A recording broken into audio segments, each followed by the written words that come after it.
안녕하세요. 저는 남들보다 한참 늦은 나이에 결혼 생활을 시작하게 된 40대 여성입니다. 나이만 먹었지 결혼에 대해 아무것도 모르던 저는 부부 사이만큼이나 중요한 게 바로 시댁 식구와의 관계라는 걸 미처 알지 못했어요. 그래서 결혼 전부터 맘에 걸리는 문제에 대해 너무 쉽게 생각하는 실수를 저질러 버렸습니다. 저만 잘하면 될 거라는 단순한 생각으로 결혼을 진행해버린 거죠. 하지만 가족이 될 만큼 특별한 인연이라 생각했던 만남이 끔찍한 악연이었다는 사실을 알기까지 그리 오랜 시간이 걸리지 않았습니다. 오늘 저는 그때 겪은 말 못할 사연을 여러분 앞에 담담히 풀어놓고 싶어 이렇게 사연을 보내게 됐습니다. 그 사람을 처음 만난 건 마흔이 막 넘었을 무렵이었어요. 저는 혼기라는 걸 놓친 지 오래였고 결혼이란 저와는 인연이 없는 남의 일이라고 생각하며 살았습니다. 그런데 직장 선배가 한사코 거절하는 저를 끌고 나간 자리에서 제 운명을 뒤바꿔 놓을 한 남자를 만났어요. 대단한 외모는 아니었지만 점잖고 매너도 좋은데 사람을 편하게 만드는 재주까지 있는 남자였죠. 무엇보다 마음에 드는 건 술을 입에도 못 댄다는 사실이었어요. 저는 직장 생활하며 술, 담배로 망가진 사람들을 많이 봐와서 그런지 이기지도 못하는 술을 퍼먹는 사람처럼 미련해 보이는 인간이 없었거든요. 참, 저는 종합병원 영상의학과에서 일합니다. 환자분들 몸속을 사진으로 찍어 그 결과를 의사 선생님께 넘기는 밤낮 없이 당직이 돌아오는 자리죠. 아픈 사람들이 어찌나 많은지 하루가 어떻게 가는지 모르게 바쁘고 쉴 틈이 없어 자연스럽게 연애나 결혼 생각이 없어지더라고요. 하지만 그 우연한 만남을 계기로 끌리는 사람을 만나게 됐고 연애한 지 반년쯤 지났을 때 드디어 청혼까지 받게 됐습니다. 우리 둘이 같이 살면 너무 잘 맞을 것 같지 않아? 난 맹세코 결혼하고도 지금이랑 달라지지 않을 자신 있어. 그러니까 더 늦기 전에 결혼하자. 전 그 말이 참 진실되게 느껴졌습니다. 행복하게 해주겠다는 뜬구름 잡는 소리보다 훨씬 현실적으로 들렸거든요. 그래서 용기를 내기로 했습니다. 내 인생에도 드디어 봄이 오는 건가? 그런 생각으로 가슴이 부풀어 예비 시댁에 인사드리러 갈 때도 설레는 마음으로 옷을 고르고 또 골랐어요. 좋은 며느리가 되고 싶고 시부모님과도 좋은 관계를 맺고 싶었으니까요. 저는 그 소박한 바람 하나를 안고 예비시댁에 첫 발을 들였습니다. 하지만 그런 제 바람이 전혀 소박하지 않고 무척이나 쉽지 않은 일이라는 걸 전 그날 시어머니 되실 분을 만나고 나서야 처음으로 깨닫게 됐어요. 예비 시어머니는 첫인사를 나누는 순간부터 저를 위아래로 훑어보시며 온 매무새와 말투 하나하나를 매의 눈으로 뜯어보셨습니다. 식사를 드실 때도 수저는 들지 않으시고 저를 관찰하는 데에만 온 신경을 쏟는 듯 하더군요. 그러다 차를 한 모금 드시고는 차가운 목소리로 이렇게 말씀하셨어요. 우리 집안은 며느리를 아무나 들이지 않아요. 사람 됨됨이라는 게 원래 좋을 때만 봐서는 도무지 알 수가 없는 법이거든. 저는 그 말씀이 무슨 뜻인지 몰라 잠시 어리둥절했어요. 그러다 언뜻 드라마에서 본 장면이 떠올라 속으로 생각했죠. 아, 이게 가풍이나 뭐 그런 걸 말씀하시는 건가? 집안에 대한 자부심이 대단하신 것 같네. 그러면서 그저 어른들이 흔히 하시는 고리타분한 의례적인 말씀이라고 생각하며 가볍게 넘겼네요. 옆에 앉은 예비 신랑도 대수롭지 않다는 듯 자기 어머니를 향해 말했거든요. 엄마, 이 사람 참 괜찮은 사람이에요. 엄마도 겪어보면 아시겠지만 절 진짜 편하게 해주거든요. 늦게 만난 만큼 앞으로 보란 듯이 잘 살 테니까 마음 푹 놓으셔도 돼요. 그렇게 저를 자랑하는 예비 신랑이 너무 듬직하고 멋져 보여서 저는 어머님과의 사소한 기싸움 정도는 아무것도 아니라고 생각해 버렸어요. 40 넘어 겨우 만난 인연 앞에서 저 보고 싶은 것만 보고 듣고 싶은 것만 들으려 했던 거죠. 다행히 어머니는 별다른 반대 없이 결혼을 허락하셨고 그 다음부터 본격적인 결혼 준비가 시작됐어요. 조마조마한 마음으로 나간 상견례도 무사히 끝나고 예식 날짜도 잡았죠. 헌데 그때부터 시어머니의 전화가 부쩍 잦아졌습니다. 처음에는 예단이며 혼수며 의논할 게 많으니 그러려니 했어요. 그런데 그 전화가 점점 이상한 시각에 걸려오기 시작하더라고요. 저녁상을 물리고 나면 걸려오던 것이 어느새 밤 11시를 넘기고 자정을 넘기더니 급기야 결혼식을 한 달쯤 앞둔 어느 밤에는 모두가 잠든 깊은 새벽에 울렸어요. 머리맡에서 휴대전화가 진동하며 떨던 그 느낌을 전 아직도 잊지 못합니다. 저는 무슨 큰일이라도 났나 싶어 벌떡 일어나 전화를 받았네요. 하지만 수화기 너머에서 들려온 건 조금의 떨림도 없이 너무나 또렷한 시어머니의 음성이었습니다. 너 지금 당장 우리 집으로 와봐라. 네가 정말 내 며느리 될 자격이 있는지 없는지 내가 두 눈으로 똑똑히 봐야겠다. 그 말을 들으며 머리맡 시계를 보니 새벽 2시였어요. 저는 잠시 어리둥절했습니다. 이게 무슨 상황인가 싶어 조심스레 되물었죠. 저기 어머님, 지금 새벽 2시인데요. 혹시 어디 편찮으신 거예요? 아니면 무슨 일 있으세요? 그러자 돌아온 대답이 너무나 황당했습니다. 이 일은 무슨 사람이 진국인지 아닌지는 이런 때라야 보이는 거야. 편할 때 잘하는 거야 누구들 못하겠니? 일하고 와서 피곤하고 힘들어도 시어미가 부르면 제깍 달려올 수 있는 마음이 있어야 진짜 우리 가족이 될 수 있는 거지. 네? 아니 그럼 아무 일도 없는데 새벽 2시에 제 정성과 마음을 테스트해보려고 부르신다는 거예요? 그래. 그럼 남남이 만나서 가족이 되는 게 어디 쉬운 줄 알았니? 나중에 결혼하고 나면 별일이 다 생길 수 있는데 그럴 때 시어미가 부른다고 대뜸 대들거나 짜증 부리는 며느리면 차라리 없는 게 낫지 않겠어?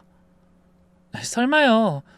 아무리 그래도 시어머니가 아파서 부르시는데 그런 사람이 어디 있겠어요.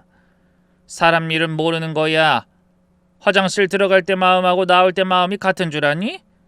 너도 입장 바꿔 생각해봐라. 내가 세상 천지에 또 누구 있니? 덜렁 아들 하나 있는 거 장가 보냈는데 나이든 시어머니가 새벽에 부른다고 막말하는 며느리가 들어왔다고 생각해봐.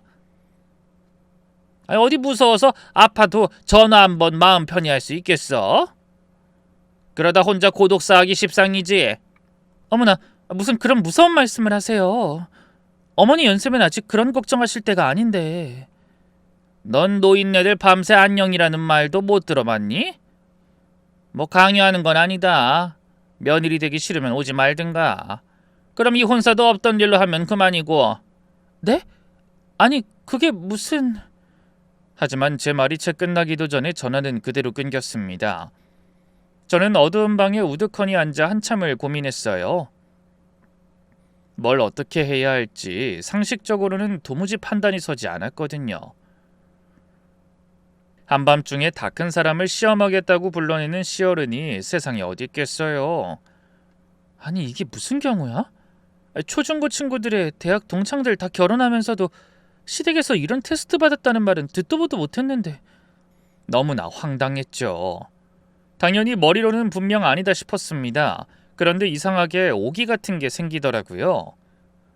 갑자기 자는 사람 깨워서 불러놓고 하기 싫으면 혼사는 없던 일로 하자는 것도 어이없었고요. 40 넘어 어렵게 만난 인연을 시어머니의 얼토당토하는 주문 하나 때문에 놓친다는 게 기가 막혔어요.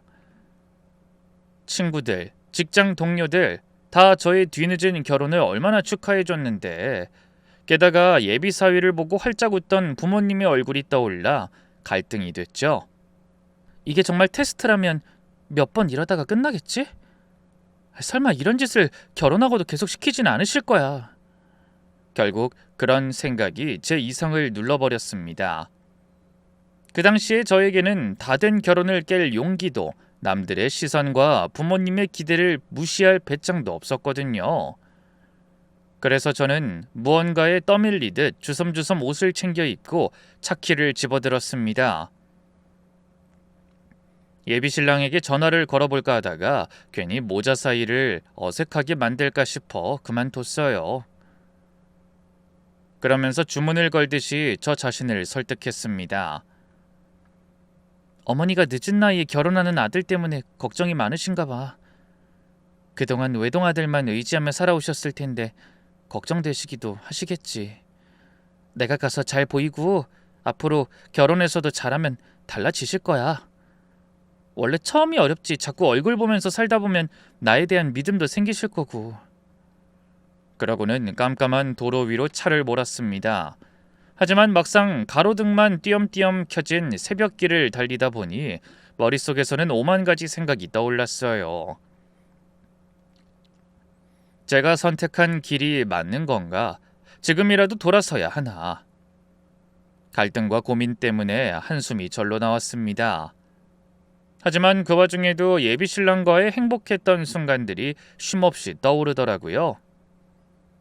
내가 겨우 이 정도 테스트 이기지 못해 그 사람이랑 헤어지면 평생 후회하지 않고 살 수 있을까? 하지만 그럴 자신이 없었어요. 그래서 비록 나중에 깨지고 부러지더라도 지금 제가 원하는 일을 해보자는 마음으로 이를 악물고 차를 몰았죠. 그렇게 저는 30분 정도를 적막한 새벽도로를 달렸습니다. 개미 한 마리 지나다니지 않는 길에 부질없이 깜빡이는 신호등을 바라보다 마주오는 화물차 불빛에 화들짝 놀랐죠. 내가 새벽 2시에 자다 말고 이게 뭐하는 짓인지 모르겠네. 그러면서도 여전히 시댁 방향으로 차를 몰았습니다. 잠시 후 시댁에 도착하니 2시 반이 훌쩍 지나 있었어요. 조심스럽게 인터폰을 누르자 시어머니가 곧장 문을 열어주셨습니다. 그런데 저를 맞이하는 시어머니의 모습 역시 의외였어요. 시간이 시간인지라 당연히 잠옷 차림으로 나오실 거라고 생각했는데 어머니는 곧장 외출한다고 해도 손색 없을 정도로 곱게 옷매무새를 가다듬고 거실 소파에 앉아 계셨어요. 그뿐만이 아니었습니다. 탁자 위에 김이 모락모락 나는 따뜻한 차까지 놓여 있고 클래식 음악이 깔린 집안은 대낮처럼 환했어요. 저는 얼떨떨한 얼굴로 신발을 벗고 안으로 들어서며 물었죠. 어머님 주무시다 연락하신 게 아니었네요? 저 테스트 해보려고 준비하고 계셨던 거예요? 시어머니는 저를 위아래로 한 번 더 천천히 훑어보시더니 그제야 입꼬리를 슬며시 올리며 말씀하셨어요. 당연하지. 자다가 못 일어날까봐 일부러 안 자고 새벽까지 기다린 거다. 근데 이 시간에 군말 한마디 없이 달려온 걸 보니 나중에 시어미가 부른다고 남편 들볶는 경우 없는 며느리는 안 되겠구나. 이 정도면 합격이다, 합격. 저는 뭐라고 대답해야 할지 몰라 잠시 머뭇거리다가 조심스레 입을 뗐습니다. 오늘 확인하셨으니 이제 저 좀 믿어주세요. 그래, 믿으니 합격이라는 거 아니냐. 감사합니다. 그럼 저 앞으로는 안심하고 자도 되는 거죠? 저도 다음날 출근을 해야 해서요. 이 병원 일이라는 게 정신을 바짝 차려야 하는 일이고 당직 근무도 많다 보니 집에서 잠은 좀 편하게 자고 싶어서요. 그러자 시어머니 얼굴에서 갑자기 웃음기가 싹 가시는 게 보였어요. 얘 좀 봐라. 벌써부터 네 사정만 앞세우는 거냐? 시어미가 부르면 한밤중이라도 버선발로 달려오는 게 며느리 도리지. 출근이 무슨 핑계가 된다고 그래? 내가 뭐랬니? 살다 보면 무슨 일이 생길지 모른다고 했지. 너 그런 마음가짐으로 우리 집에 들어올 수 있겠니? 다시 한번 말하지만 자신 없으면 다 관둬라. 그 말씀에 저는 그만 입을 다물고 말았습니다. 한마디만 더 보탰다가는 정말로 혼사가 어그러질 것만 같았거든요. 그래서 그냥 잘못했다고 하고 어머니 말씀이 다 맞다고 고개를 끄덕였습니다. 죄송해요. 제가 말을 잘못했네요. 앞으로 편찮으시거나 급한 일 생기시면 아무 때나 편하게 연락하세요, 어머니. 그제야 시어머니 얼굴이 다시 환하게 밝아지시더군요. 물론 마음이 편하진 않았지만 저는 그저 어른이 별난 방식으로 사람을 떠보시는 거라고, 결혼하고 나면 차차 다 좋아질 거라고만 생각했죠. 그날 저는 밀려드는 졸음을 참으며 시어머니가 차 한 잔을 다 비우실 때까지 맞은편 소파에 앉아 멀거니 곁을 지키다가 동이 트기 전에야 다시 집으로 돌아왔습니다. 돌아오는 길에 예비신랑한테서 전화가 왔더군요. 우리 엄마가 새벽에 부르셨다며. 미안해. 엄마가 아무리 유별나도 그런 요구까지 하실 줄은 몰랐는데. 그래도 싫다고 안 하고 말없이 가준 거 정말 고맙고 진짜 미안해. 괜찮아. 나도 처음엔 황당했는데 생각해보니 어머니 마음도 아주 이해가 안 되는 건 아니야.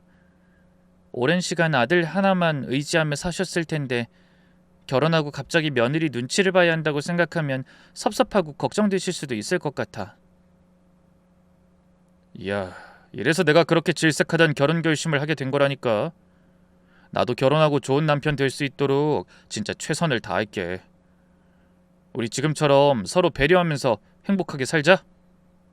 예비신랑의 그 다정한 말에 속상했던 마음이 스르르 풀리는 것 같았어요. 그래, 내가 결혼해서 같이 살 사람만 한결같으면 됐지. 시댁 식구하고는 시간이 지나면서 정이 들면 되는 거야. 그렇게 생각하며 마음을 다잡고 얼른 출근 준비를 서둘렀습니다. 하지만 가벼워진 마음과는 반대로 거울 앞에 선 제 얼굴은 엉망이었어요. 눈밑이 거뭇하게 꺼져 있고 얼굴도 거칠했죠. 출근한 절 보며 동료 하나가 이런 말도 건네더군요. 오늘 안색이 왜 이렇게 안 좋아? 잠 못 잤어? 하지만 저는 뭐라고 답해야 할지 몰라 그냥 웃어 넘겼습니다. 맘 같아서는 간밤에 있었던 일을 시시콜콜 늘어놓으며 고민 상담이라도 하고 싶었지만 그러지 못했어요. 시집도 가기 전에 시어머니 흉을 보는 며느리가 되고 싶진 않았으니까요. 좋은 게 좋은 거라고 모난 소리는 속으로 삼키는 게 어른스러운 거라고 생각하기도 했고요. 그렇게 저는 그 새벽에 예상치 못한 일을 그냥 한번 웃어넘길 사건으로 조용히 덮고 넘어가 버렸습니다. 그리고 얼마 후 드디어 오래도록 기다려온 결혼식 날이 밝았어요. 저는 하얀 드레스를 입고 하객들의 박수 속에 행복을 위한 첫 발을 내디뎠죠. 하지만 신혼의 단꿈은 길지 않았어요. 결혼식을 올리고 신혼여행에서 돌아온 지 일주일이나 됐을까요? 짐 정리도 채 끝나지 않은 어느 밤 머리맡에서 진동이 요란하게 울렸습니다. 놀라서 시계를 보니 정확히 새벽 1시를 가리키고 있었어요. 저는 불안한 마음으로 휴대전화를 확인하다 액정에 뜬 이름을 보는 순간 가슴이 철렁 내려앉았습니다. 결혼 전 그 한 번의 부르심이 마지막 시험이길 바랬던 제 기대는 그 진동음과 함께 와르르 무너져 내렸어요. 네, 어머님. 그래, 자고 있었니? 저기 내가 영 잠이 안 와서 그러는데 지금 건너올 수 있겠지? 가슴이 답답한 게 좀 이상하구나. 어머나, 그래요? 체키 있으신 거 아니에요? 그러면서 저는 자연스럽게 옆에서 곤히 자는 남편을 바라봤습니다. 어머니가 편찮으시다는데 아들이 가는 게 당연하다고 생각했거든요. 그래서 남편을 흔들어 깨우며 말했죠. 자기야, 좀 일어나봐. 어머니가 속이 답답하시다고 전화하셨어. 한번 가봐야 할 것 같아. 그런데 남편은 부스스 눈을 뜨더니 대수롭지 않다는 듯 말했어요. 엄마가 또 전화하셨어? 괜찮아. 원래 가끔 그러셔. 그냥 소화제 드시라고 해. 와달라고 전화하셨는데 어떻게 그래? 그럼 당신이 좀 가줄래? 난 내일 아침 일찍 중요한 미팅이 있어서. 그리고 당신이 의료인이니까 나보단 낫겠지. 엄마도 그게 더 안심되실 거야. 뭐? 내가 아무리 병원에서 일해도 의사나 간호사는 아니잖아. 하지만 남편은 언제 눈을 떴냐는 듯 제 말엔 대꾸도 하지 않고 다시 코를 골고 잠들어 버렸어요. 저는 잠깐 서운한 마음이 들었지만 얼마나 피곤하면 그럴까 하는 생각이 들어 무거운 몸을 일으켰습니다. 남편은 깨워도 소용없을 것 같고 괜히 꾸물거리다가 늦어지면 나중에 원망만 들을 것 같더라고요. 그래서 저는 또 결혼 전 그날처럼 차키를 챙겨들고 집을 나서 새벽길을 달렸습니다. 시댁에 도착하니 어머니는 멀쩡한 얼굴로 거실에 앉아 홈쇼핑 채널에서 심야 재방송을 보고 계셨어요. 저는 맥이 탁 풀리는 기분이 들었지만 애써 아무렇지 않은 척 표정을 관리하며 입을 열었습니다.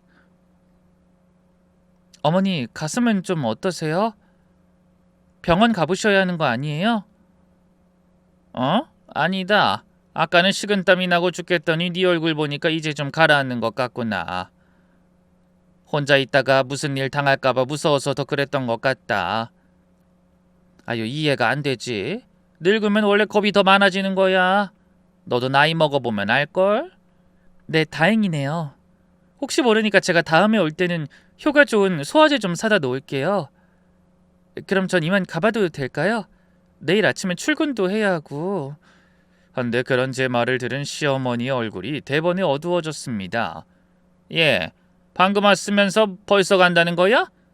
너 내 생사 확인하러 왔니? 시어미가 속이 안 좋다면 죽이라도 좀 끓여놓고 가야지. 네?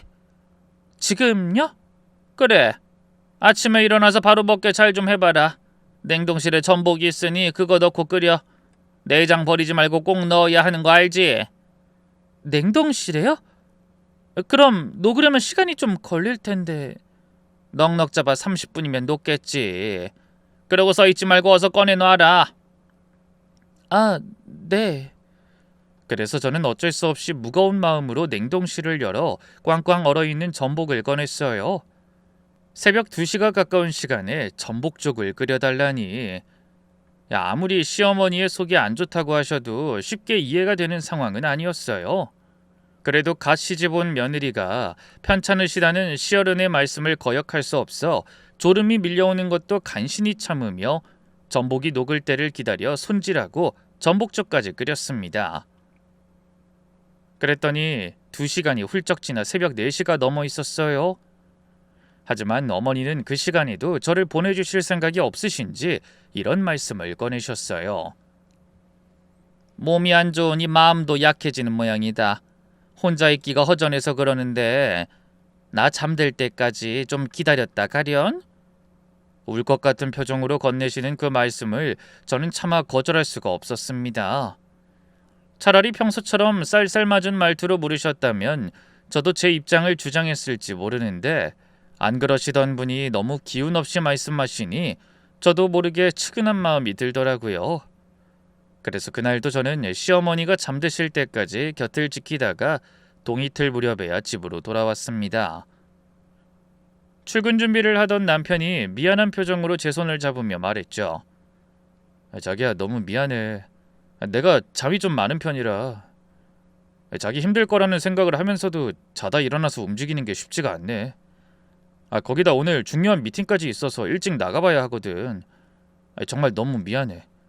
다음에 한 번만 더 이런 일 있으면 아무리 힘들어도 그땐 꼭 내가 갈게. 그러더니 거듭 사과하며 출근하더군요. 하지만 남편은 그 말을 지키지 못했어요. 그 뒤로도 시어머니의 새벽 호출은 계속됐는데 남편은 한번 잠들면 아무리 흔들어 깨워도 잘 일어나지 못하고 간신히 일어나도 도저히 새벽에 운전해서 시댁에 갈 상태가 아니었거든요.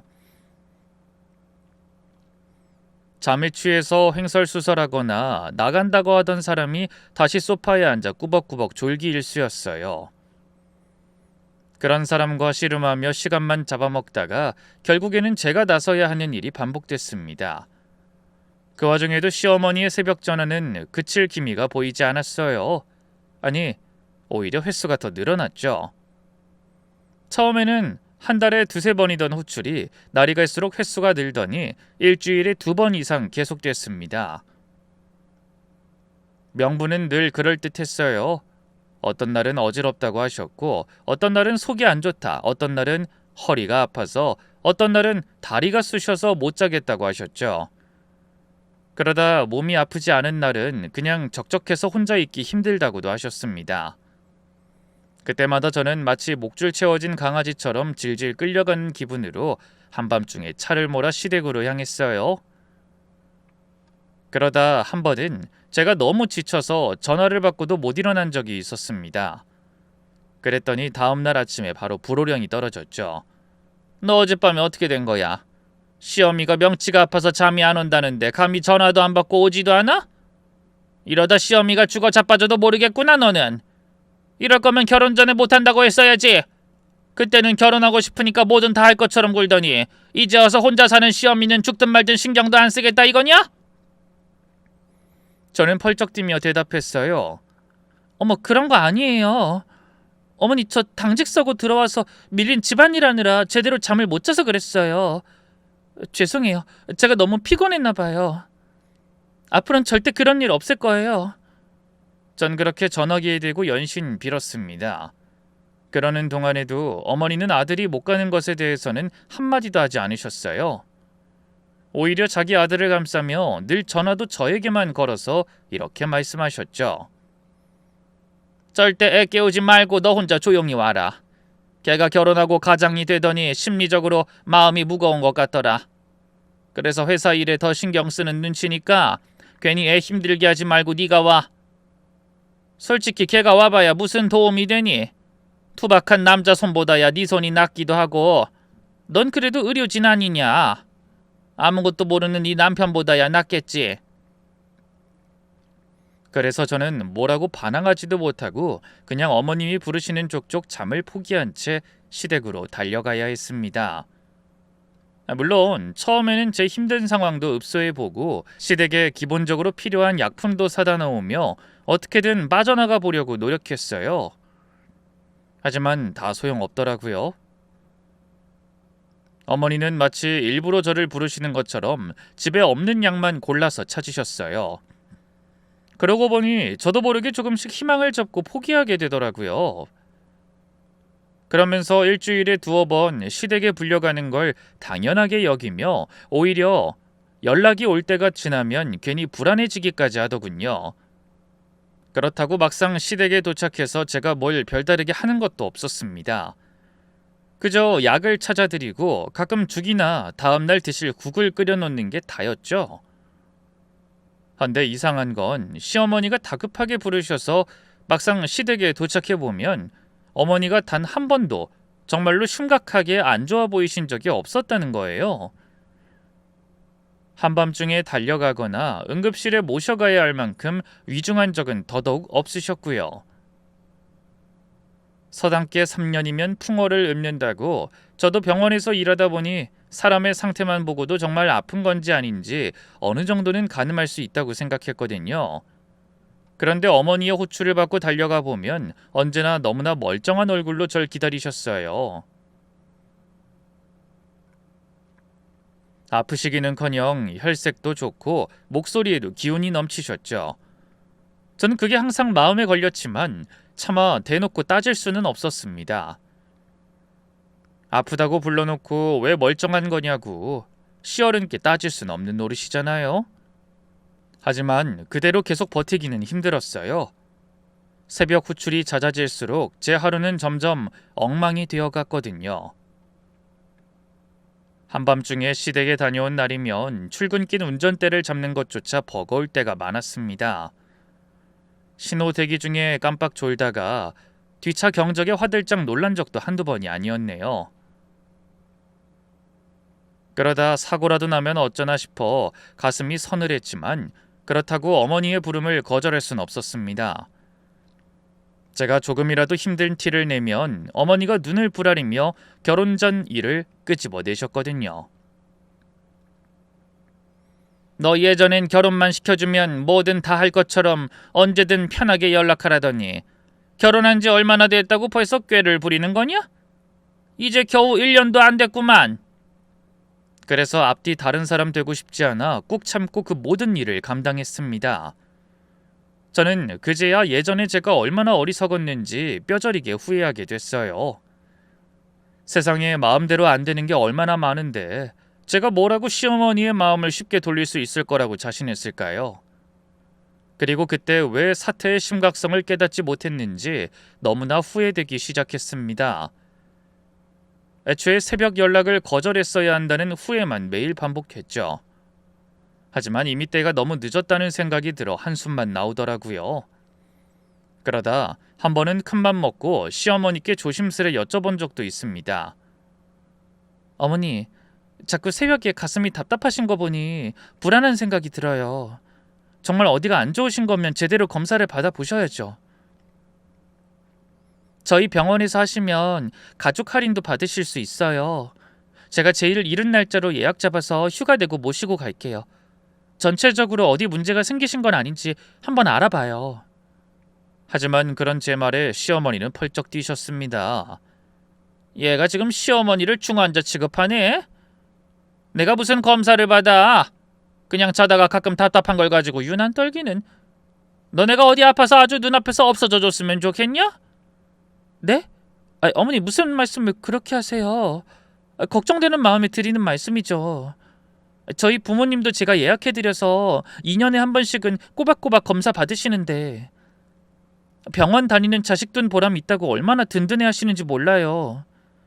나는 됐다. 그런 보람 사돈들이나 많이 느끼시라고 해라. 나도 우리 동네에 꾸준하게 다니는 병원이 있어. 괜히 나이 먹어서 이 병원 저 병원 돌아다닐 필요 없다. 전 그런 시어머니가 너무나 답답했습니다. 어디가 안 좋으시면 검사를 받아보셔야지. 왜 애먼 저만 계속 불러대시는지 도통 이해가 되질 않았거든요. 제가 마음에 안 들어 골탕 먹이시는 걸로밖에는 보이지 않더라고요. 그렇게 결혼한 이후부터 줄곧 저는 시어머니의 새벽 호출에 시달림 당해야 했고 그런 시간이 길어지자 티를 안 내려야 안 낼 수가 없는 상태가 되었습니다. 몸이 너무 힘들어 자꾸 실수하게 됐거든요. 밤마다 잠을 설치니 일상생활을 제대로 이어가기가 점점 버거워지더라고요. 한 번은 검사 일정을 헷갈려서 선배에게 싫은 소리를 들은 적도 있습니다. 늘 마음씨 좋던 선배가 도저히 안 되겠는지 인상을 쓰며 한마디 하더군요. 요즘 왜 이렇게 정신이 없어? 우리가 실수하면 어떻게 되는지 몰라? 무슨 고민 있으면 말을 해. 같이 일하는 사람 불안하게 하지 말고. 죄송해요. 제가 요즘 잠을 좀 못 자서 그래요. 정신 바짝 차릴게요. 그렇게 둘러대고 화장실에 들어가 거울을 보는데 저도 모르게 눈물이 핑 돌았습니다. 거울 속 제 얼굴이 낯선 만큼 푸석하고 눈도 충혈돼 있었거든요.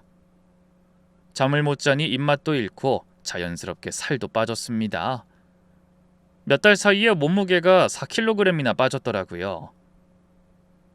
오랜만에 만난 친정엄마도 제 안색을 보시고 걱정하셨죠. 너 얼굴이 왜 그 모양이니? 시집 가더니 애가 반쪽이 됐네? 무슨 일 있는 거 아니야? 혹시 신랑이랑 시댁에서 속썩여? 친정엄마의 예리한 질문에 눈물이 쏟아질 것만 같았지만 저는 애써 마음을 다잡으며 웃었습니다.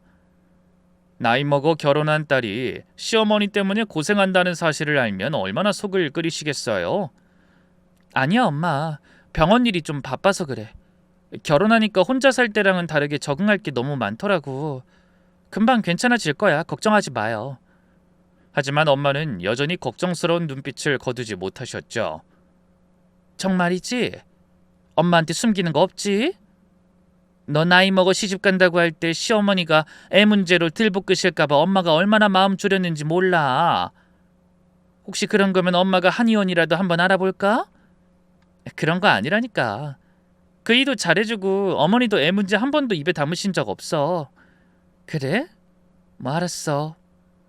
그래도 혹시 힘든 일 있으면 혼자 끙끙대지만 말고 꼭 엄마 아빠한테 말해야 한다. 알았지? 응 엄마. 걱정하지 말라니까. 나 너무 잘 살고 있어요. 저는 친정엄마에게도 시댁 이야기를 끝내 꺼내지 못했습니다. 가뜩이나 노심초사하며 딸을 시집 보낸 분한테 그런 얘기를 꺼낸다는 건 엄마에게도 잠 못 드는 밤을 선물하는 거나 마찬가지라고 생각했으니까요. 그래서 저는 그 뒤로도 모든 괴로움을 혼자 삼키며 친정 부모님 앞에서는 늘 웃는 얼굴만 보여드렸습니다. 그러다 도저히 견딜 수 없다고 느껴질 때는 남편한테 넋두리한 적도 몇 번 있긴 합니다. 자기야, 어머니가 새벽에 부르시는 거 말인데 나도 출근해야 하니까 정말 급한 일 아니면 나중에 부르시라고 말씀 좀 드려줄 수 없을까? 그럼 남편은 늘 미안한 얼굴로 저를 달랬습니다. 당연히 나도 그러고 있지. 엄마 볼 때마다 말씀드려. 근데 우리 엄마가 딸이 없잖아. 그래서 당신한테 딸 같은 정을 느끼셔서 그러시는 것 같아. 그래도 너무 심하면 당신이 힘드니까 내가 적당히 하시라고 잘 말씀드릴게.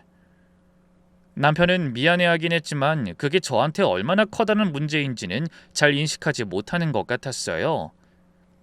그래서 대수롭지 않게 한마디 하고 넘어가려는 남편의 손을 잡으며 다시 한번 간절하게 말했습니다. 자기야, 나 요즘 정말 힘들어. 병원에서 실수도 하고 몸도 자꾸 아프고 입맛도 없어.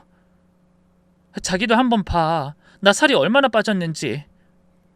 이러다 병원에서 큰 사고라도 칠까봐 무서워. 에이, 당신이 좀 예민해진 것 같아. 결혼 초에는 다들 맞춰가느라 힘들다고 그러던데. 알았어. 내가 중간에서 더 잘하려고 노력할게. 미안해. 우리 엄마도 당신 정성 다 아실 거야. 조금만 더 기다려봐. 응? 하지만 그 조금만이 한 달이 되고 두 달이 되고 반년이 넘어갔습니다. 그제야 저는 남편이 시어머니에게 제 사정을 똑바로 말씀드린 적이 있긴 한 건지 의심이 되기 시작했어요. 날이 갈수록 어머니의 호출은 더 잦아졌고 저를 부르는 태도도 당당해지셨거든요. 예, 며느린 시어미가 부르면 군말 없이 오는 게 도리라고 결혼 전에 분명히 말했지. 근데 너 요즘 보니까 영 건성이더라. 처음에는 30분 만에 오던 애가 세워라 내워라. 마음에서 우러나서 오는 게 아니라 마지못해 오는 티가 나. 아니에요. 제가 요즘 몸이 좀 고단해서 그래요. 그래도 어머니는 어디가 어떻게 힘드냐 빈말로라도 한번 묻지 않으셨어요. 서운한 마음이 들었지만 티를 내진 않았습니다. 그맘때 저는 시댁에 갈 때마다 감출 수 없는 의문을 느끼며 어머니를 관찰하느라 다른 생각을 할 여유가 없었거든요. 도대체 어머니는 왜 멀쩡한 낮엔 연락 없으시다가 밤만 되면 날 찾으시는 거지? 어차피 불러놓고 소파에서 꾸벅꾸벅 졸거나 말도 없이 TV만 보시는 게 다잖아. 그런 의문을 가지고 사는 동안 어느덧 1년이란 시간이 흘렀습니다. 저는 몸도 마음도 지칠 대로 지쳐갔지만 제가 한 선택을 후회하지 않기 위해 이를 악물고 견뎠죠. 그러던 어느 날 유난히 바쁘고 정신없던 병원 일을 마치고 들어와 파김치가 된 몸으로 잠을 청하고 있는데 어김없이 전화가 걸려왔습니다. 그날도 시계는 새벽 2시를 가리키고 있었죠. 그날따라 온몸이 천근만근이라 정말 쉬고 싶었지만 어머니는 그런 제 마음도 모르고 한결같은 목소리로 말씀하셨어요. 예, 내가 몸살이 났는지 으슬으슬 춥고 머리가 깨질 것 같구나. 얼른 좀 와봐라. 어머니, 제가 오늘 정말 너무 바빴거든요. 그러자 전화기 너머 어머니의 목소리가 대번에 차가워졌습니다. 그래서 뭐? 내가 네 컨디션 보고 아파야 된다는 말이냐? 그 말씀에 한숨을 쉬며 옆을 돌아보자 남편은 또 세상 모르게 코를 골며 자고 있었어요. 저는 어쩔 수 없이 내키지 않는 말을 내뱉었습니다. 아니에요, 어머니. 지금 갈게요. 조금만 기다리세요. 그러고는 무거운 몸을 끌고 새벽길을 달렸어요. 시댁에 도착하니 어머니는 여느 때처럼 거실 소파에 앉아 계시더군요. 몸살이 났다는 사람치고는 혈색이 너무 좋은 것도 모자라 TV에서 하는 개그 프로를 보며 웃기까지 하셨죠. 저는 주방으로 들어가 어머니가 웃으시는 모습을 바라보며 고개를 절레절레 흔들었어요. 저렇게 말짱하신데 도대체 약은 왜 맨날 달라고 하시는 거야? 하지만 손은 벌써 싱크대 서랍을 열어 약을 찾고 있었죠. 헌데 따뜻한 물과 함께 약을 찾아서 나오자 시어머니가 소파에 앉아 꾸벅꾸벅 졸고 계셨어요. 저는 멍하니 그 모습을 바라보다 어머니를 살짝 흔들어 봤습니다. 어머니, 약 드시고 주무셔야죠. 어머니? 하지만 어머니는 손을 휘휘 저으시더니 이내 머리를 아예 소파 등받이에 기댄 채 코까지 골며 더 깊이 잠드셨어요. 분명히 머리가 깨질 것 같고 으슬으슬 춥다고 면의를 찾던 분인데 정작 제가 시댁에 도착하자마자 세상 모르고 잠이 드신 겁니다. 저는 할 수 없이 약이 든 쟁반을 내려놓고 어머니 옆에 앉아 꾸벅꾸벅 졸았습니다. 그러다 퍼뜩 정신을 차리니 갑자기 1년 동안 꾹꾹 눌러 담았던 무언가가 가슴속에서 울컥 치밀어 오르는 게 느껴졌죠. 내가 지금 여기서 뭐하고 있는 거지? 나도 손가락 하나 까딱 못할 만큼 피곤해 죽겠는데 굳이 오라고 부르시더니 그냥 잠들어 버리신 거야? 난 도대체 이 새벽에 뭘 위해서 이러고 있는 거지?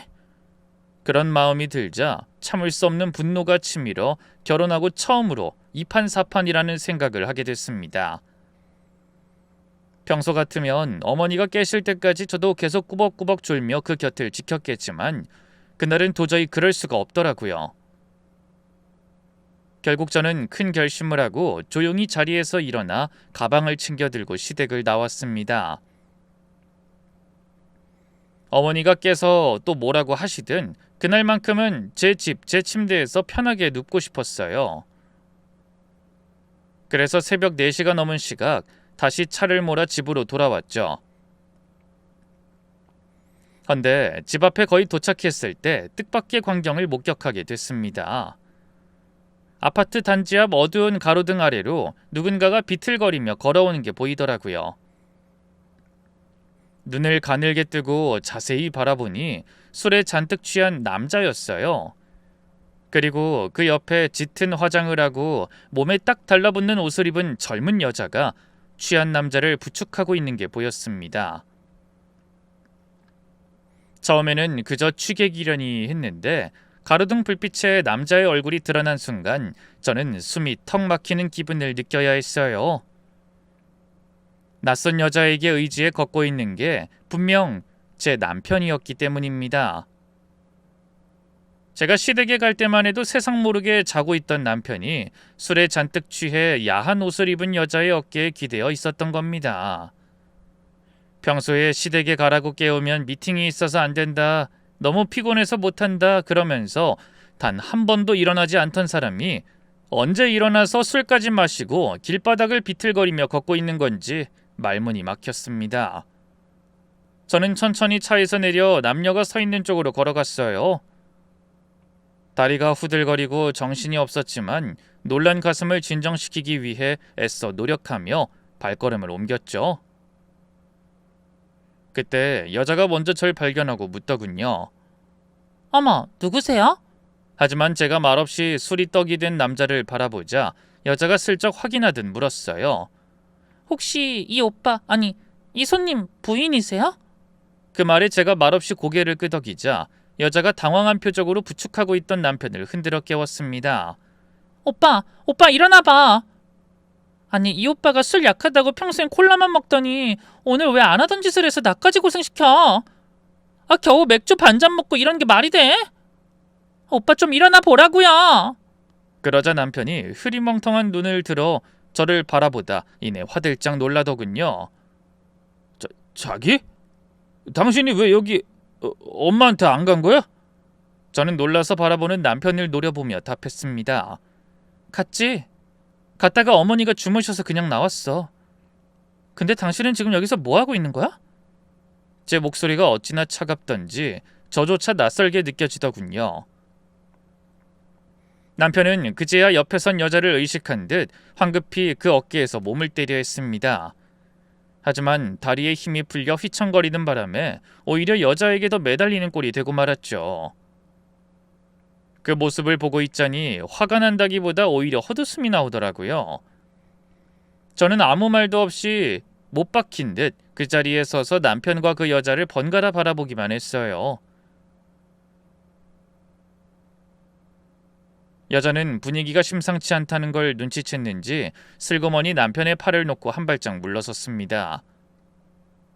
저는 그냥 오빠가, 아니 이 손님이 너무 취해서 데려다 준 것뿐이에요. 저희 가게 단골이라. 순간 가게와 단골이라는 말이 귀에 날아와 꽂혔지만 너무 생각지도 못한 말들이라 한동안 입이 다물어지지 않았습니다. 남편은 평소에 술이 약해 술자리엔 관심도 없다고 하던 사람이었고 저도 그런 면을 항상 믿음직하게 생각하며 한 번도 걱정해 본 적이 없었죠. 그런데 저는 그날 비로소 깨달았어요. 술을 못 먹는다고 해서 한눈 팔지 말란 법 없다는 걸요. 남편은 술집 여자가 단골로 인정할 만큼 뻔질나게 그 집에 드나들었던 게 분명했습니다. 그날도 그랬죠. 저는 시댁에 붙들려 잠도 못 자고 어머니의 곁을 지키는데 그 시간에 남편은 술집 여자와 어울리고 있던 게 틀림없었어요. 그래도 술을 거의 못 마시고 마셔도 맥주 반잔이면 만취하는 사람이라 그동안 제가 술 냄새를 맡지 못했던 겁니다. 저는 너무 분통이 터지고 배신감이 밀려들어 뭐라고 화를 내야 할지도 모르겠더라고요. 헌데 그때 문득 머릿속에 스치는 생각이 있었어요. 어머니가 저를 찾으시는 날이 귀신같이 제가 당직을 서지 않는 날이었다는 게 생각난 거예요. 그게 다 남편의 밤나들이와 관련이 있는 게 아닐까 하는 생각이 든 겁니다. 당직인 날은 제가 원래 집을 비우니 억지로 불러낼 필요가 없었을 테지만 제가 집에 있는 날은 무슨 핑계를 대서든 남편이 나가는 걸 몰라야 했을 테니까요. 그 순간 머릿속에 그간의 일이 파노라마처럼 펼쳐졌습니다. 어머니가 아무 이유 없이 저를 불러놓고 TV만 보시던 모습, 한밤중에 죽을 끓이라며 저를 붙들어 두셨던 모습, 그 와중에도 매일 피곤하다며 정신을 못 차리는 척 잠들어 있던 남편의 모습까지요. 그제야 뭔가를 깨달은 저는 주먹을 꽉 쥐며 떨리는 목소리로 남편을 향해 물었습니다. 당신, 지금까지 내가 집을 비운 동안 계속 일해왔던 거야? 설마 그래서 어머니가 날 이유 없이 불러내신 거니? 아들 마음 편하게 놀러 나가라고 며느리 불러 잠도 못 자게 괴롭히신 거냐고! 남편은 술에 취해서도 정신을 차리려고 눈을 부릅뜨며 노력하면서도 그 말엔 제대로 대답하지 못했어요. 취해서라기보단 뭐라고 해야 할지 몰라 망설이는 것 같더라고요. 그 침묵이 다른 어떤 말보다 분명한 대답이었습니다. 저는 이를 갈며 그런 남편을 더욱 잡돌이했어요. 똑바로 말해. 어머니가 새벽마다 나 부르신 거 당신이랑 상관 있는 거지? 왜 하필 당직 안 서는 날만 부르셨는데? 그런 날 당신이 일부러 어머니한테 나 불러내라고 부탁한 거 아니야? 그 말에 남편은 술이 확 깬 듯한 얼굴로 절 바라봤습니다. 그 사이에 남편을 데려다준 여자는 벌써 골목 저편으로 사라졌고 텅 빈 새벽 골목엔 저와 남편만이 마주서게 됐네요. 저는 다리에 힘이 풀려 금방이라도 주저앉을 것만 같았지만 이를 악물고 술에 취한 남편을 집으로 끌고 들어와 소파에 내던지듯 앉혔습니다. 그러고는 곧장 남편의 겉옷 주머니를 뒤졌어요. 평소 같으면 상상도 못할 일이었지만 그날만큼은 무언가에 홀린 사람처럼 손이 먼저 움직였습니다. 그리고 지갑에서 신용카드를 꺼내들고 곧바로 휴대전화로 카드사 홈페이지에 들어가 남편의 카드 사용 내역을 하나하나 확인하기 시작했어요. 그러다 손이 덜덜 떨려 휴대전화를 떨어뜨릴 뻔했습니다. 유흥주점, 단란주점, 룸살롱, 낯선 가게 이름들이 줄줄이 찍혀 있었거든요. 한두 번이 아니었어요. 결혼하고 1년 동안 거의 매주 두세 번은 그런 가게에서 적지 않은 돈을 써대고 있었습니다. 저는 터질 것처럼 뛰는 심장을 부여잡고 그 날짜들을 제 휴대전화 통화 기록과 나란히 맞춰봤어요. 그 순간 저는 입을 떡 벌린 채 아무 말도 할 수가 없었습니다. 놀라다 못해 소름이 끼쳤죠. 제 짐작대로 시어머니가 새벽에 절 불러낸 날짜와 남편이 술집에서 카드를 긁은 날짜가 정확히 들어맞았어요. 제가 시댁 거실에서 졸음을 참아가며 어머니 곁을 지키던 바로 그 시간에 남편은 술집 여자들과 어울리고 있었던 겁니다. 저는 분노로 온몸을 부들부들 떨며 손톱을 물어뜯었습니다. 제가 정말 감당할 수 없을 만큼 화가 났을 때 나오는 버릇이었죠. 그렇게 얼마나 시간이 흘렀는지 어느새 아침 해가 밝아오고 있었습니다. 저는 간신히 술이 깬 남편을 소파 앞에 앉혀놓고 그 화면을 들이밀었어요. 이거 설명해봐. 어머니가 나 부르신 날이랑 당신이 술집에서 돈 쓴 날이 어떻게 이렇게 하나도 안 틀리고 똑같아? 어차피 이럴 거면 당신이 어머니한테 가는 척하고 나가서 놀지 왜 잠도 못 자게 날 내보냈어? 남편은 한참을 고개도 들지 못하다가 간신히 입을 열었습니다. 그럼 당신도 따라간다고 나설까봐. 뭐야? 그러니까 당신이 어머니한테 간다고 나가면 내가 따라 나설까봐 나를 보낸 거라 이거야? 도대체 왜 이렇게까지 한 건데? 사실은 내가 술집 다니는 버릇을 못 끊어서 엄마가 속을 많이 태웠어. 그러다 결혼도 못하고 혼자 늙을까봐 걱정되셨는지 나한테 결혼만 하면 마누라한테 안 걸리고 계속 술집 다닐 수 있게 해주겠다고 장담하셨어. 그러더니 새벽에 불러내도 말 잘 듣는 여자를 찾으면 된다고 하시더라고. 뭐야? 그럼 며느리 테스트니 뭐니 그런 것도 다 술집 다니는 아들 시간 벌어주기 위해서 벌인 일이었다는 거야? 남편은 차마 제 눈을 마주치지 못하고 작게 고개를 끄덕였습니다. 저는 억장이 무너지는 심정으로 울먹이며 물었습니다. 당신 나한테 술은 입에도 안 된다고 했었잖아. 체질적으로 술은 못 먹는다며. 그것 때문에 속 썩을 일은 없을 거라더니 그 말 다 거짓말이었어? 아니야, 내가 술을 못 먹는 건 맞는데 그런 분위기는 끊지 못하겠어. 분위기? 어떤 분위기? 다 벗다시피 한 여자들이랑 뒤엉켜서 밤새 노는 분위기? 미안해. 사실 나도 처음에는 친구들이 가자고 해서 호기심으로 다니기 시작했어. 근데 거기 가면 회사에서 받는 스트레스도 나보다 잘난 인간들 넘치는 세상에서 혼자 뒤떨어진 것 같은 기분도 다 잊을 수 있더라. 거기서만큼은 내가 왕이 된 기분을 느낄 수 있어서 쉽게 끊을 수가 없었어. 그 말에 저는 눈물이 쏙 들어가고 대신 허공을 향해 미친 듯이 웃었습니다. 제가 평생을 함께하려고 결심했던 남자가 술도 못 마시면서 여자들이 수발 들어주는 맛에 취해 시어머니와 짜고 연극까지 벌였다는 사실에 말문이 막히더라고요. 제가 잠을 포기하고 몸이 반쪽이 되어가며 견딘 그 모든 시간이 두 모자가 절 속이고 기만한 시간이었다는 사실에 온몸이 부들부들 떨릴 만큼 우라통이 터졌습니다. 하지만 저는 그 자리에서 울고불고 난리치지 않았어요. 1년 동안 시어머니에게 호되게 단련된 덕분일까요?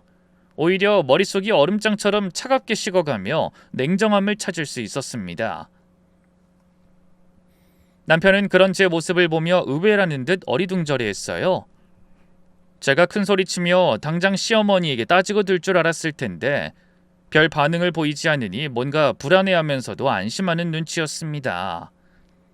자기야, 미안해. 내가 다시는 이런 일 없게 할게. 앞으로 절대로 그런 술집엔 발도 들이지 않을게. 정말이야. 그리고 엄마한테도 더는 너 부르지 말라고 하고. 하지만 전 그런 남편을 똑바로 바라보며 입을 열었어요. 됐어. 당분간 내가 이 사실을 알았다는 거 어머니한텐 비밀로 해. 뭐라고? 엄마한테 말을 안 하려고? 말을 하든 안 하든 그건 내가 알아서 할 테니까 당신은 아무것도 하지 말라고. 알겠어? 그래, 알았어. 남편은 불안한 눈치였지만 생각보다 조용히 넘어갈 수 있겠다는 생각이 들었는지 표정이 한결 편안해 보이더군요. 하지만 저는 남편과 시어머니를 용서한 게 아니었어요. 대신 뜻한 바가 있어 며칠간 침묵하며 남편이 쓴 카드 사용 내역을 전부 갈무리하고 1년치 새벽 통화 기록과 시어머니가 그동안 보낸 문자들을 날짜별로 가지런히 정리했죠. 그리고 얼마 후 아무렇지 않은 얼굴로 시댁 친척들이 전부 모이는 집안 행사에 참석했습니다. 마침 시이모님의 칠순잔치가 있어 모두 호텔 뷔페에 모이게 됐거든요. 저는 그곳에 모인 사람들이 다 들으라는 듯이 큰 소리로 시어머니를 부르며 제가 준비한 자료를 탁자 위에 펼쳐놓았습니다. 어머니, 여기 한번 보세요. 이게 지난 1년 동안 새벽마다 어머님이 가슴 답답하고 머리 아프다고 절 부르신 날짜들이에요. 그리고 이건 그 시간에 아드님이 여종업원 나오는 술집에서 카드를 긁은 날짜고요. 신기하게 하나도 안 틀리고 딱딱 맞네요. 순간 뷔페 연회장이 찬물을 끼얹은 듯 조용해지고 시어머니의 얼굴이 새파랗게 질리는 게 보였어요. 그러더니 이내 손을 부들부들 떨며 언성을 높이셨죠. 너 지금 무슨 소리 하는 거야? 시어미가 몸이 안 좋아서 늦은 시간에 몇 번 불렀다고 앙심을 품고 이런 말도 안 되는 누명을 씌워? 어머님은 오리발을 내밀기로 작정하신 것 같았지만 저는 물러서지 않았어요. 하, 누명이요? 그럼 이 통화 기록도 다 가짜예요? 어머님이 장가간 아들님이 술집에서 여자들이랑 편하게 놀라고 힘들게 일하고 들어온 며느리 새벽마다 불러내셨잖아요. 영문을 모르던 친척들이 하나둘 일어나 제가 펼쳐놓은 종이를 살펴보러 모여들었어요. 그러다 눈을 커다랗게 뜨고 시어머니를 바라보며 웅성거리기 시작했습니다. 어머나 언니, 이게 정말이에요? 아픈 척하고 며느리를 새벽마다 불러내놓고 그 사이에 아들을 술집에 보냈다고요? 그것도 여자 나오는 술집에? 세상에, 그게 어디 사람이 할 짓이야? 멀쩡한 애를 1년 동안 그렇게 잡은 거야? 며느리가 종이야 뭐야? 친척들의 추궁이 쏟아지자 그렇게 기세등등하던 어머니는 한마디 변명도 하지 못한 채 고개만 떨구셨어요. 평생 교양 있는 만화님 행세하던 분의 가식적이고 파렴치한 행태가 만천하에 드러나는 순간이었죠. 곁에 있던 남편 역시 친척들 사이에서 고개를 들지 못하더군요. 저는 마지막 한 방을 날리듯 시어머니를 똑바로 바라보며 말했습니다. 어머님이 그러셨죠? 자신 없으면 다 관두라고요. 네, 저 이런 집구석에서 더는 버틸 자신이 없네요. 이번엔 어머님이 잡으셔도 제가 먼저 저 추잡한 남자 버릴 거예요. 아셨어요? 그리고 그날로 짐을 싸서 나와 남편과 시어머니를 상대로 유책 사유가 분명한 이혼 소송을 제기했습니다. 증거가 너무 확실하니 남편 측은 변변한 항변조차 하지 못하더군요. 뒤늦게 시어머니가 찾아와 잘못을 빌며 매달리기도 했지만 단호하게 잘라냈죠. 결국 저는 남편을 상대로 정당한 위자료와 재산 분할을 받은 것도 모자라 시어머니를 상대로도 상당한 금액의 위자료를 받을 수 있게 됐어요. 1년간 저를 들볶은 대가를 톡톡히 치르게 되신 거죠. 예전에는 혼자 힘으로 아들 잘 키웠다는 소리 들으며 으스대던 시어머니는 그날 이후로 자식 농사 망쳤다고 손가락질 당하며 친척들 사이에서도 설 자리를 잃으셨다고 하더군요. 하지만 어머니의 시련은 거기서 끝이 아니었어요.